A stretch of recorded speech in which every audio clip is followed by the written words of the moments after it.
Hello everyone, and welcome back to my channel. And today, I'm gonna be, we are gonna be predicting UFC 287. Israel Adesanya versus Alex Pereira. Who, and of course, I'm joined by Gio, a good friend of mine. He's been on the channel before. So how are you, Gio? I'm doing fantastic. You're a good friend of mine too, Anthony. Obviously, the first time we chatted, we talked for over 2 hours, and I had a very bad webcam at the time. And it was funny because obviously you had a problem with your webcam the first time, so it ended up being my face for 2 hours, which obviously is fine. I'm happy to be back. I got a better camera this time, and obviously a lot's happened in the sport. And you're right. This is a much highly anticipated rematch between Adesanya and Pereira, and we're gonna break it down. If you want to be technical, it's technically the fourth fight. I think it is on the fifth fight, but obviously it's the second fight in the octagon. So I'm really looking forward to this rematch. Mhm. Rematch. Yeah, me too. Because obviously it's their second fight in the octagon, but the guys have fought before in various kickboxing promotions, and every Yeah. single time they've met, Pereira's won. So the question is now, will he be able to do it this time? Now, if you remember the first time they fought, Adesanya was pretty much winning. I would say he was probably 3 rounds up, and it all came down to that last round. If it went to the end, if it went to the final bell, he would have won, but he didn't because Pereira managed to get the finish in the last minute. So It, this time, yeah, go on. that lovely right hand, I think it was. It was the right hand that finished him off. But if you watch the fight back, like there was so much that was set up by Pereira early on, especially with those leg kicks. And that's something that Izzy actually mentioned towards the end. He said, "Listen, I had enough. My legs were gone underneath me. They felt like jelly. I couldn't actually, get the finish in the end. So ultimately, what Izzy needs to do this time is ensure that those things that Pereira managed to do in the first fight to get the better on Izzy don't happen again. And as long as Izzy can commit to keeping the range, not taking chances, because I feel like Izzy wanted to make a statement in the first fight. Obviously, he'd been knocked out before by this guy, and he's coming into his territory now where Izzy's the champ. He wanted to be like, this, you're in my zone now, you're in my world now, and I'm going to show you how it's done. And I think, he got a lot of backlash after the Derek Brunson fight and the Robert Whittaker 2 fight, where people said, Izzy's boring, we don't like his style, he's not this exciting fighter that he once was when he was knocking out Costa and knocking out Whittaker the first time. So he wanted to make a statement against somebody that everyone was talking about beating him. Everyone was saying Pereira is too big, he's too scary for Izzy. And I feel like there was a lot of chances and risks that were taken by Izzy in the first fight that he can't do the second time. Like this time, there is no taking chances. Izzy has to go back to that style like he did against Whittaker the second time, like he did against Brunson, and just do what Izzy does to keep the belt. Or to get the belt this time, yeah. Yeah. And if you remember in the third round, I think he had control of him on the ground. It was just like that. He just did not apply that. Did not apply that pressure to really finish the fight because it, in the in the first fight, Pereira's ground game, he was he was really terrible in comparison to Adesanya's. Yeah, of course. And that's the thing. Like, Izzy isn't known as a grappler.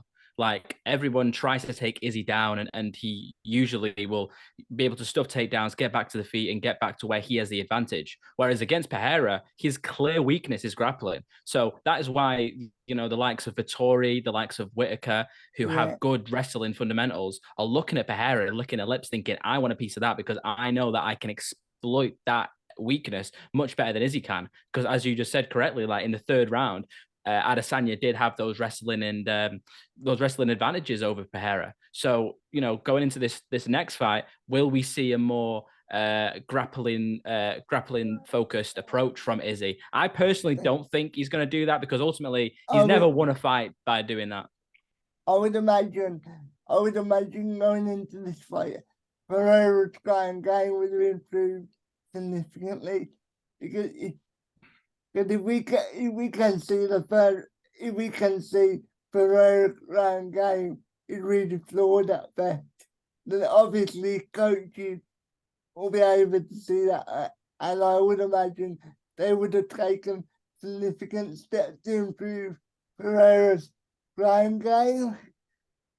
Yeah, of course. But ultimately, Pereira won the fight last time, not by grappling. He was obviously looked very bad in the grappling department. He won the fight by knocking out Izzy. So I feel like what his coaches will be doing in this next fight is trying to do that sooner. You know what I mean? Because when it comes to striking, I think both of them are relatively equal. There's not that many people in the UFC that can, in the middleweight division especially, that can match Izzy's attributes. You know, his size, his reach, and his style, but Pereira can do that. So Pereira really has got this sort of pick of the lot of how he does it. The only thing that I don't think that he's going to be able to do is grapple with Izzy. So, you know, you're right. I'm sure that they've probably, you know, put a lot of time into stuff in takedowns and natural, you know, grappling. But yeah, I don't think he's going to do that in this fight. I also think this time I think this time I can obviously I would imagine that that is that is gonna obviously gonna go for it's still gonna go for the fight. What I'm saying is I would imagine it's gonna one second.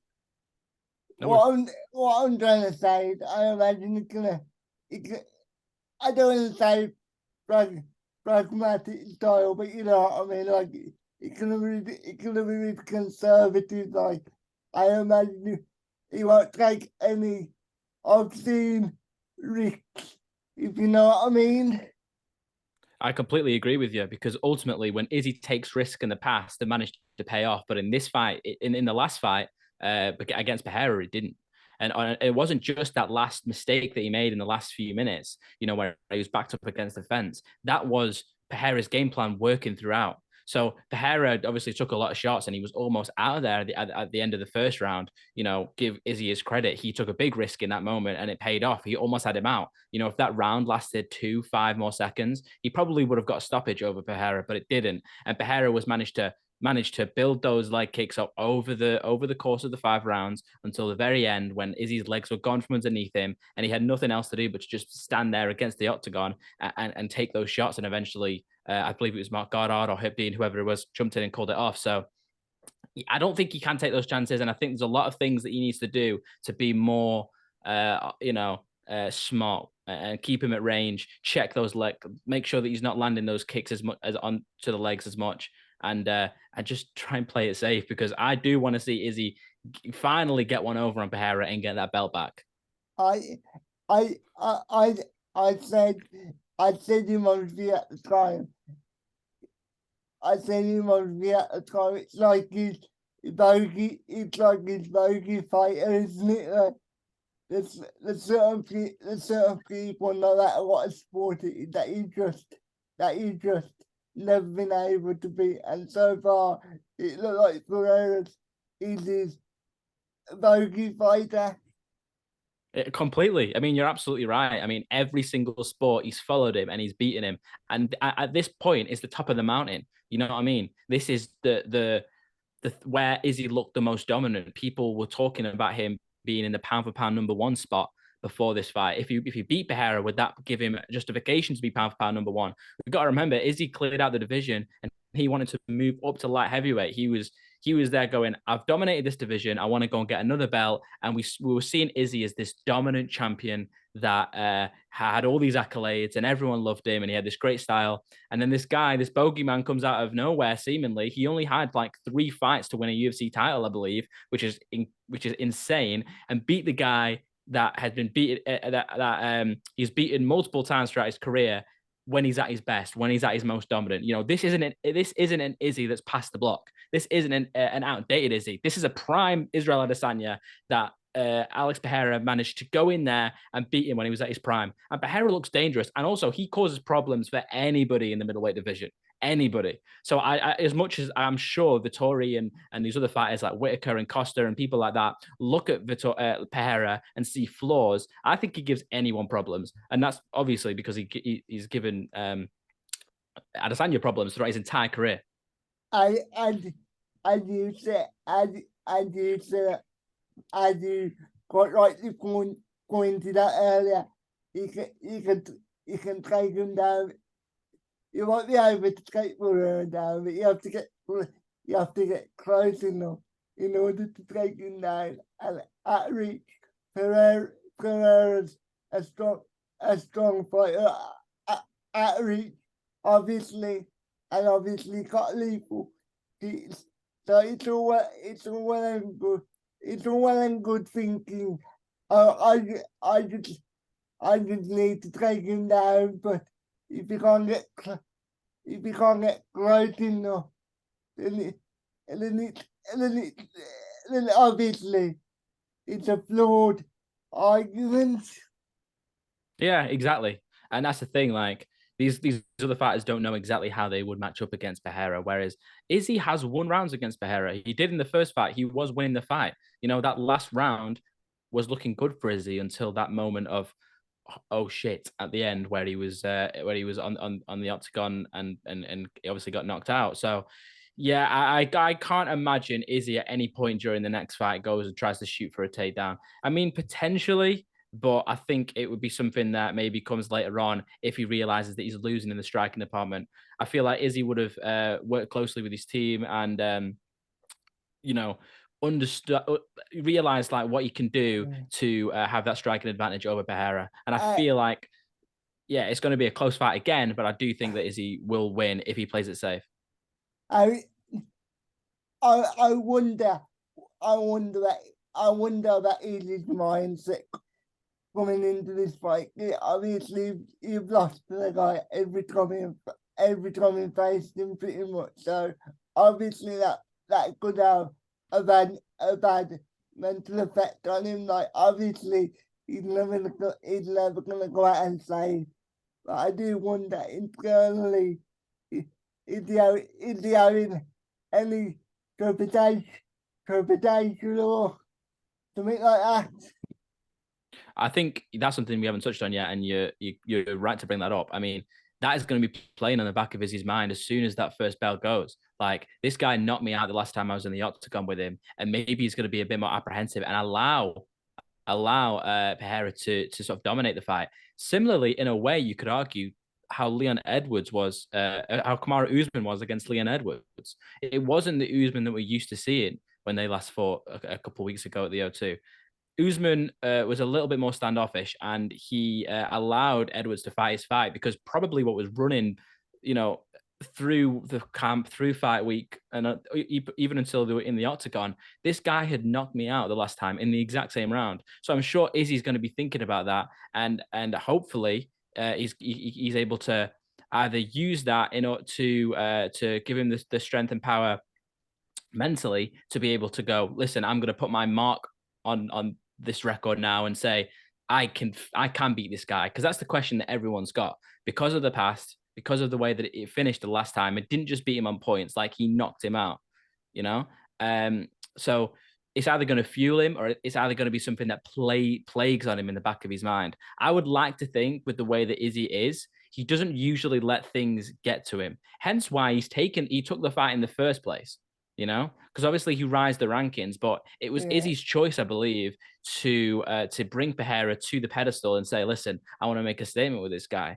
Knowing that he'd beat him before and knocked him out brutally before, just before he came into the UFC, obviously, as you'll know, he got knocked out brutally, which was way worse, by the way, than his last one, where Pereira's screaming in his face after he beats him and stuff.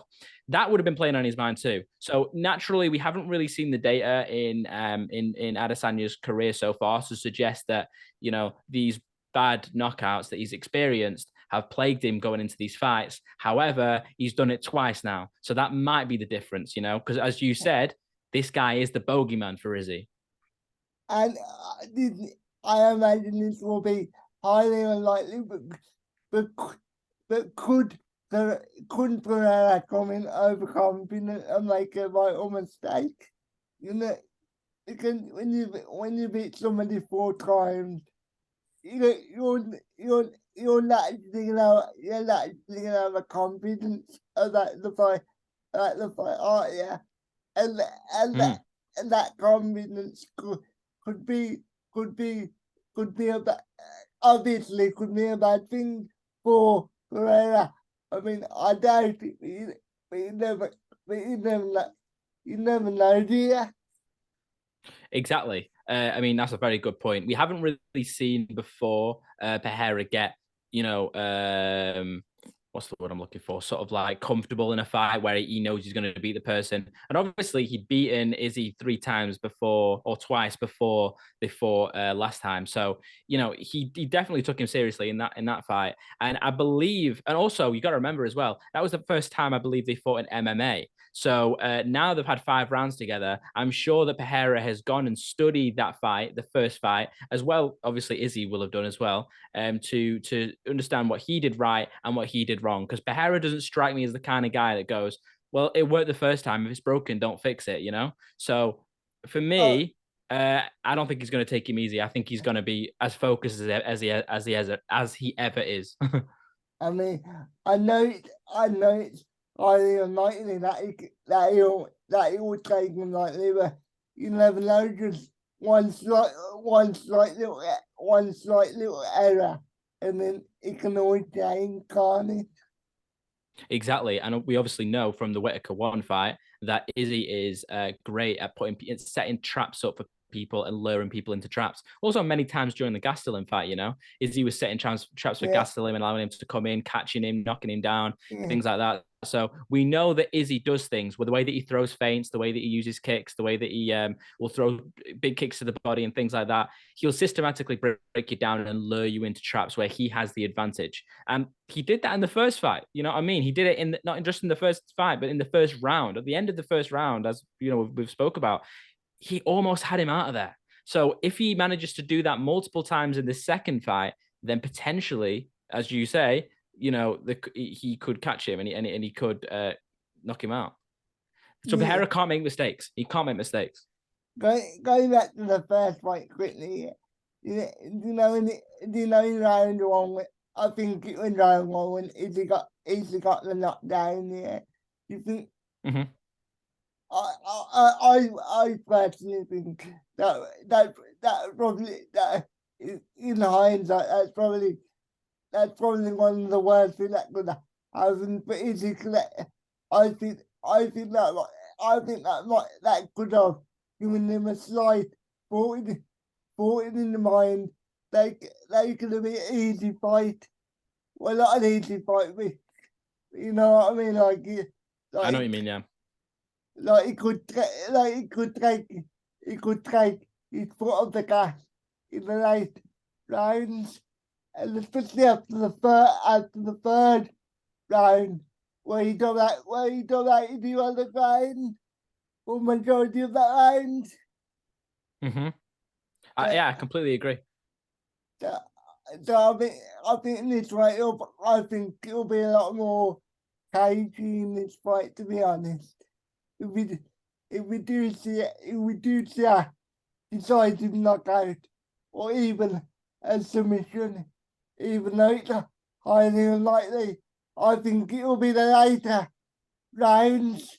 To be honest with you, Oh, so you think that Adesanya will get a submission win in the later rounds? no, I'm saying if there's a decisive winner, obviously by knockout, or but I know it's very unlikely, but even a submission, I think it will come in the fourth or fifth round. Okay, yeah, I can definitely see that happening. Yeah, obviously, if that would determine that would mean that Izzy, does what he usually does and break him down and gets the advantages in those later rounds. But yeah. I think the first 3 rounds, ironically, I think it was more of a kickboxing match than the first fight, to be honest. Yeah, I can definitely see that happening. Because one great point that you made before, when Izzy landed that big shot at the end of the first round and knocked him down, you're 100% right. Like, he probably before that thought, listen, this guy's in my realm right now. I am 70% sure that I can beat him. And when he landed that knockdown in the first round, he probably went back to his stool and thought, guys, this is game over. I'm going to go in there. I'm going to go and try and knock him out now. We've got 100% certainty that we'll win this fight either by decision or we're going to knock him out. Very similar to Anthony Joshua against Andy Ruiz when he landed that big shot against Ruiz and knocked him down in the third round. And then he just thought, listen, this guy's not on my level. I'm going to go for it. And then obviously we know what happened. Ruiz landed that big shot, and then in round 7, AJ was out of there. But so it's kind of similar in that sense. Yeah, I think he let his guard down, and he can't do that this time. Even if he manages to get 3 knockdowns in the first round, Izzy needs to stay composed and remember that this guy poses serious threats to him, and he can't take risks. So do you think it'll be a late fight, like in the late rounds? If we do get a decisive, if we do get a knockout or a submission, do you think it'll be in the late round, or do you think it'll be like sort of like an early fight? If you know what I mean. See, it's tricky because I think if it's Izzy, it'll definitely be in the later rounds because naturally, as we see, with the exception, then again, he did knock out Whitaker and Costa in the first 2 rounds when he thought that was the first time. But because I think he's going to take more of a smarter approach and a more of a composed approach against Pereira this time. And I do think if it is a knockout for Izzy or a finish for Izzy of any sort, it will be in the latter rounds. However, Pereira throws these big bombs out of nowhere and he can knock out anyone. He's got these huge hands. He throws very unorthodox style of a lot of unorthodox shots, like these huge knees through the middle, big overhand rights, things like that. Obviously, his leg kicks are a big thing as well. So I feel like it could come at any time for Pereira. I can't say for certain whether it would come towards the end, but I would argue that the Pereira knockout over Izzy is more likely to happen in the first 1 to 3 rounds. And as the fight goes on, I think it should, and this is, obviously ironic because of how the first fight went, but I think as the fight goes on, it favors Izzy. And yeah. I personally think that, and I've got a feeling that something will happen in the third round. Somebody can get rocked, or somebody can try and go for a takedown or something in the third round, and then it would start to open up a little bit. Yeah, I mean, that potentially could happen because the thing is, I'm here suggesting that Izzy is going to play it safe going into this fight, but that actually might be the complete opposite. We might see Izzy go in there and try and take his head off and try and go, listen, you want to play violence? You knocked me out the first time. You've knocked me out twice in my career now. I know that I can hurt you. I know that I can knock you down. I'm going to go in there and take as many risks as possible because then I can hold my hands up and say, listen, I've knocked him out and I've made a statement. Because ultimately, if Izzy plays it safe, like he did against Derek Brunson, which I do believe he's going to do going into this fight, but let's say he does that, okay? There's going to be a lot of people that go, yeah, you won a decision. Maybe it's a close split decision, whatever, but he still knocked you out. So he is still, in a lot of people's eyes, a bigger threat, even though he doesn't have the belt. And they'll probably do a trilogy after that, potentially. If Izzy wins, they'll probably do Pereira at Adesanya 3. So, that's the case. It's like, what approach is he going to take? Like, he might just be violent in there. He might just want to shut everyone up, and he might just want to go, I'm going to take this guy out. I know I can do it, and he may try and do that. And if that's the case, we may see an early stoppage win for Adesanya too. But the one thing I will say, if Adesanya does go in there and try to take it off, basically, I think that'll be the worst thing in the world for Adesanya to do, because as we've said, if he does that, he will leave himself open to get caught with that big right with that big right hand that Pereira Mm-hmm. has. So so I I can understand what you're saying, but I just can't see Izzy going in there and doing that because when you've been knocked out when you've been knocked out multiple times by somebody, naturally, naturally you're gonna be like, oh, oh, I don't want to be, I don't want to be, I don't want to be knocked out by them again. Yeah, no, of course. Yeah, and as I say, as we've both agreed on at this point, I don't think he's going to take that approach. I almost like I was giving that as like an option, but like Um, I genuinely do not believe like if someone has knocked you out twice, the last thing you're gonna do is you go in there and throw hell to leather and try and knock him out first. Like it's probably not going to happen. And I think if I was Izzy's coach, obviously you know he's got far more qualified people on his team.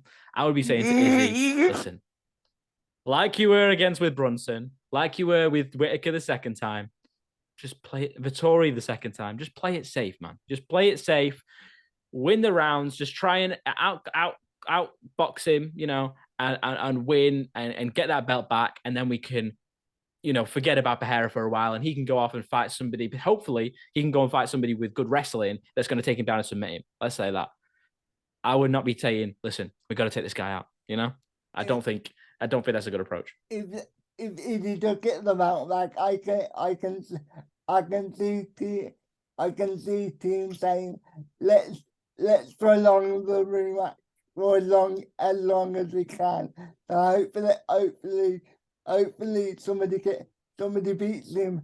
I just just just so just so just so they can just so just so they can get rid of the third fight, if you know what I mean. Like, because 100%.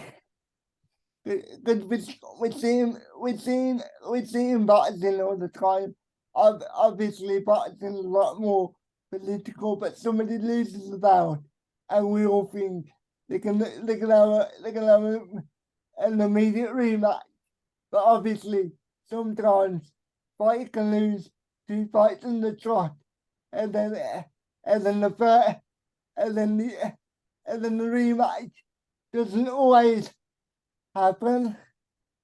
Exactly. I mean, it's very similar in a way to as we spoke about before. We'll bring it up again. Ruiz and Joshua. Joshua got knocked out the first time. They had the rematch in I believe it was Saudi Arabia. It goes 12 rounds. He wins every single round or whatever it was. Manages to get the belts back, and then we never heard of the trilogy fight. I mean, no one's thinking about that now. Ruiz is still undefeated, but Ruiz never comes into conversation. And obviously now, you know, Joshua's off, you know, having 2 back-to-back losses against Usyk and things, but it's going to be very similar. Like I think if Izzy does manage to get the belt back, I think they're going to just try and, you know, quash these ideas of a rematch for the longest time. I think Izzy's going to be there going, listen, I've done it now. I'm moving on to other things. Maybe he'll try go back up to 205 and challenge for the belt there again potentially. You know, there's other fights for him at middleweight, other contenders coming up, but yeah. But the one thing I will say, we've added that we've obviously different with the UFC, because if they wanted a rematch, and if Izzy does if Izzy does stop stop at at if Izzy did stop in the division, obviously Mhm.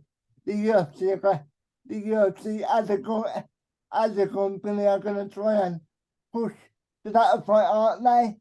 And that is the major difference between MMA and boxing. With MMA, the company themselves, that if they want to do the rematch, they're gonna try and make it happen, aren't they? And with boxing, Uh, yeah. obviously it's not different because obviously the promoting styles are a lot different. So let's move on to our actual predictions Can I just say one thing on that though? Can I just say one thing on that? I completely agree with sorry, you. And right now, the middleweight fight that everyone wants to see is obviously Pereira and Adesanya.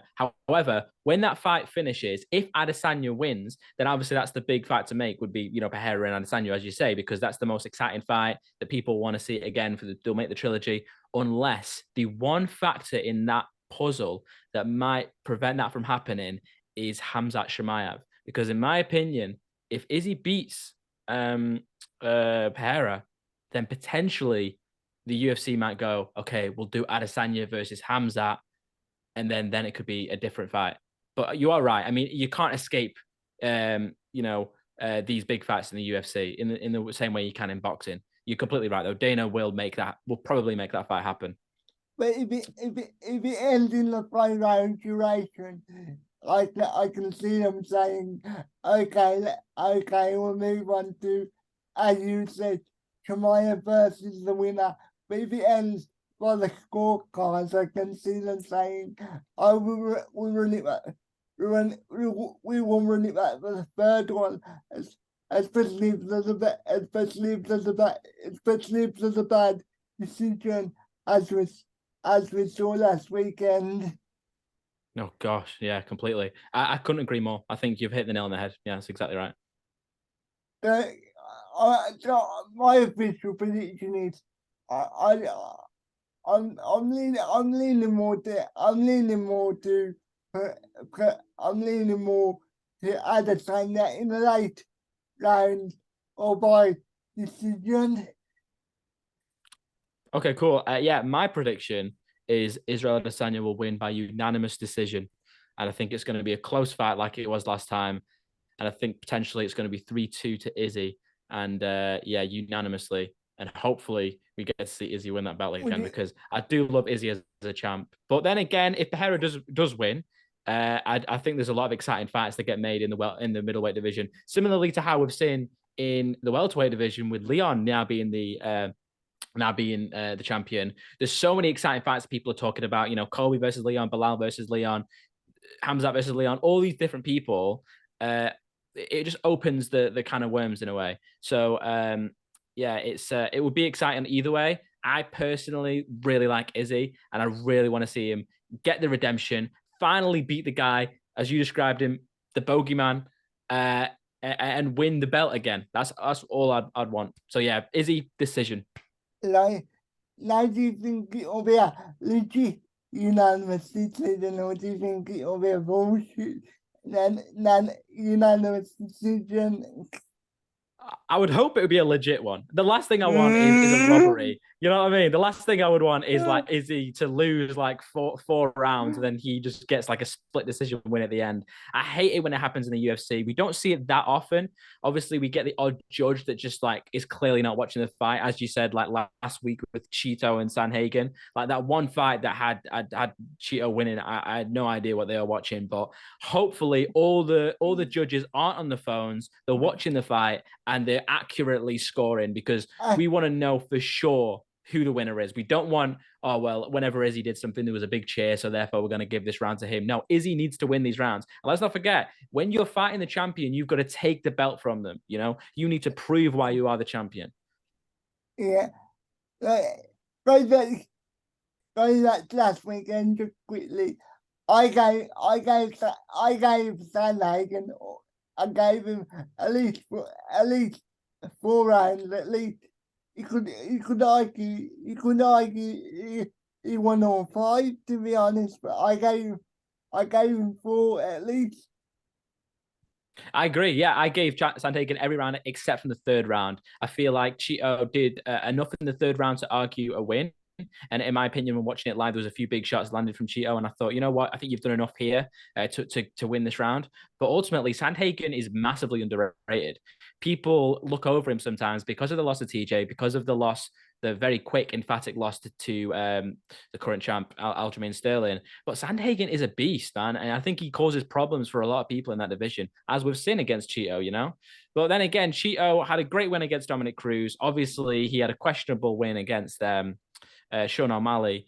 But I just think there's a lot of things that he needs to work on if he wants to make a serious run for the title. He isn't. He's someone that everyone loves, and he definitely has power, and he's definitely quick, and he's definitely skilled. But you need to be beating Sandhagen if you really want to, consider yourself to be championship level material. I'm looking forward to the fight week and the summit. It look like on paper, it look like a great card. It look like it's gonna be a great card with the main event and the co-main event. It looked like a really interesting week. Yeah, no, you do. What do you mean, Aljamain versus Cejudo? And is that card? I thought they said that that international fight week is gonna be Jones versus Steve Kay and And Cejudo versus Aljamain, isn't it? Yeah. well, hang on, 5 minutes. Yeah, that's what I was saying. That's what I was saying. Cause didn't they also tease that you're gonna be you're gonna be Leon Edwards versus Kobe Covington that week as well. Potentially, I heard that that's potentially going to happen in August because obviously last night there was rumors that the UFC will be returning to the O2 Arena returning to London at some point in July, and there's a lot of events going on in July. Obviously, with Fight Week, I believe that's also around the time when Chandler and McGregor will fight too, which is obviously a huge draw for the UFC. So I think if Leon and Colby fight, it'll probably be in August, and unfortunately, I don't think it'll happen at the O2 Arena, which is a shame because I would love to see that fight. The crowd will be going crazy for Leon because people hate Colby. I don't mind him. I actually met him a few weeks ago, and he was a really, really nice guy. Like, it's obviously an act, and I think people don't see through the act sometimes, and people genuinely think he's a dickhead. But in person, he was great. He was a lovely, lovely guy. The one thing I would say, he probably just well, he obviously amps it up for the cameras, but I do believe, I do believe that that that this this slight real personality and like they say in pro wrestling, the best character is when you turn up your real personality to our trend, and that's what I think Kobe Covington does. So Well, yeah, yeah, I mean, obviously I know as much as you do about Colby. I've seen his interviews and stuff, and it does look like it is just his own personality elevated to 100. And obviously I've only had a brief interaction with him in person. It actually jarred me a little bit how nice he was. Like, he was saying to me like, hope you enjoy the fights and stuff. And then my girlfriend had a moment with him as well that was like quite cute, where like she went for a high five or whatever, and then he didn't see, but then he turned around and then gave her a high five, and he was like giggling and stuff. And I was thinking, this is not the Colby that we see. This isn't the Colby that like minutes later was shouting at the camera saying, Leon Scott, I want the belt and all this. Like, it was just so different to how he represents himself online. But then obviously with that George hates him, Jorge Masvidal hates him. He lived with him. He was best friends with him. Absolutely hates him now. John Jones lived with him as well, said horrible things about him. People that have trained with him, Ioana and Jacek, had a lot of negative things to say about him. So naturally, there's a lot of people that say he's not a good person. Like, yeah, it's an act, but naturally, like, this guy can't hold this act up forever. And we've seen him behind the scenes. We've seen him when cameras aren't around, and he's still a dickhead. So, naturally, if I was to put money on it, I would say that off camera, he's not a great guy too.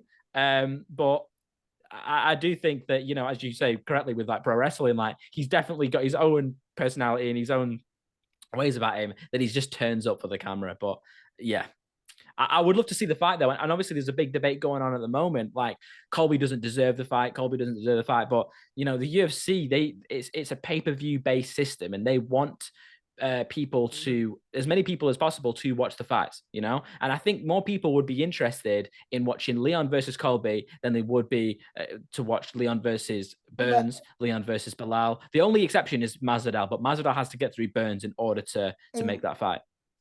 uh, just very quickly, what do you think of Jones as a I was amazed. Honestly, it'd been so long since he'd fought. He's never fought at heavyweight before. I thought that Cyril Gane was going to win that fight. I didn't think it was going to be easy for him because obviously nobody has made John Jones look easy in his career. He's never been beaten. If we're being honest, like he's never been beaten. The only loss on his record obviously was not a loss. So it was interesting because I thought it would be a very hard fight for him, but he made Cyril Gane look easy, and nobody has done that. The only other loss on Cyril Gane's record is against Ngannou, who had to literally change the way that he fights in order to win that fight. Like he had to surprise Gane so much to win that fight, and he was one round away from losing that fight too. So the fact that John Jones went in there and it only took him less than half a round to win that belt.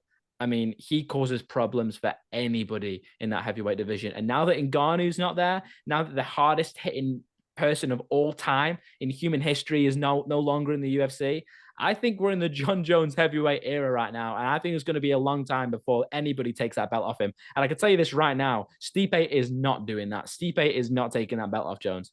He's not doing it. No, not a chance.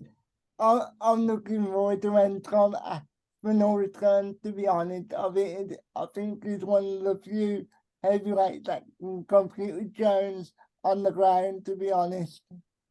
Without a doubt. And I feel like Tom Aspinall is a very, very well-rounded fighter. And the good thing about Tom Aspinall is he doesn't have this personality of being like, I deserve a title shot, I deserve a title shot. He knows, especially after the loss to Curtis Blades, where his leg went out in the first few seconds.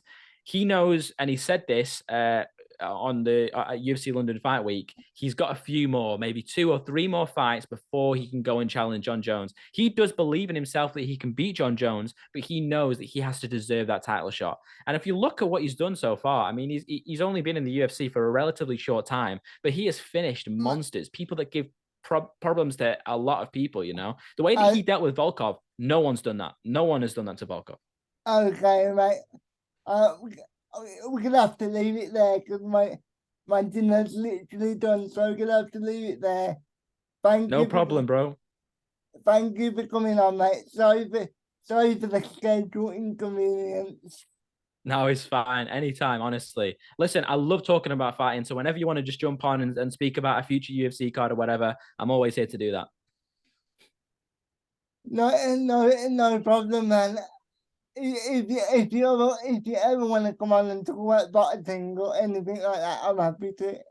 Maybe one day you can come on and try to convince me on this switch because I Oh, I just will. I can. I will do. I'll get you watching those Misfits cards, man. I'll get you doing breakdowns on KSI versus Salt Pappy and a lot. okay then. Thank you, mate. Have a good day. Thank You you too, for bro. thank you for watching, everyone. I almost forgot. Do you want to promote your social medias? Yeah, sure. So Gio Torre on Twitter and TikTok, and Gio Torralba on an Instagram. So it's GIO and Torre is spelled TORRA. Thank you once again, mate, and thank you for watching, everyone. Have a good day. Thank you for the support.